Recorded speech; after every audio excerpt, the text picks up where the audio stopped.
Did you say anything to Mr. King? Yes. What did you say to him? I yelled at him to lay down on the ground, get down on the ground, a series of those commands.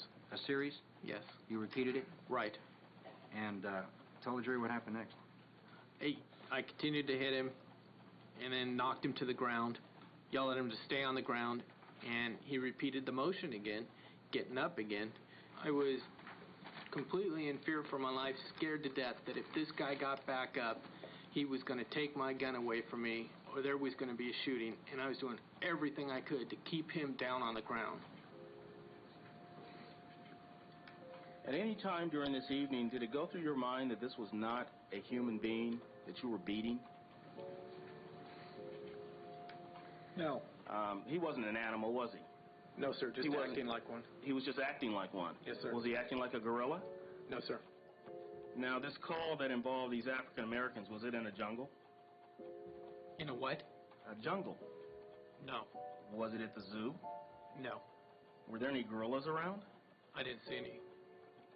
Sergeant, what are you watching during all this? What are you thinking when you're focusing on this? I'm thinking that Mr. King has been subjected to an enormous amount of pain, and he's not, it's almost as if his body is anesthetized to the pain.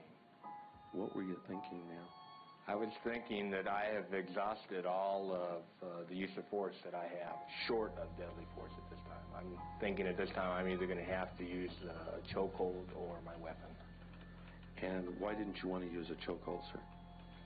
Because in Los Angeles, the chokehold is associated with death of blacks. How do you view looking at this videotape, sir? It's violent and it's brutal. Was this anything that you enjoyed? No. Why was it done? It's done to control an aggressive combative suspect, and sometimes police work is brutal. It's just a fact of life.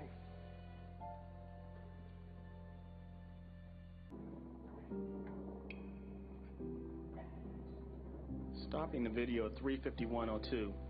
Have you seen Mr. King swing at anyone? No, I haven't.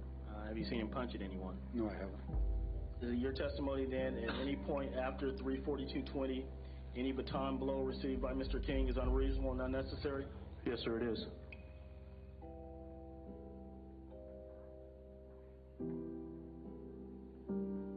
Had Sergeant Kuhn not been there to control that situation, as ugly as it looks, Rodney King wouldn't have been home now. And maybe Sergeant Kuhn would have had to go tell some officer's family why they didn't come home. You've got this man down. He's not doing anything. He's not trying to escape. He's not trying to resist. When you reach that point on that tape where you say, enough is enough, that's when unreasonable force starts. Our whole system of justice is based on the belief that if we get 12 people from the community to fairly and dispassionately decide this issue, devoid of prejudice and bias, then the truth will come out. Justice will be done. Think ahead and make a decision now about which you will be able to say years from now, I was true to my oath, I was true to the law, I was true to myself.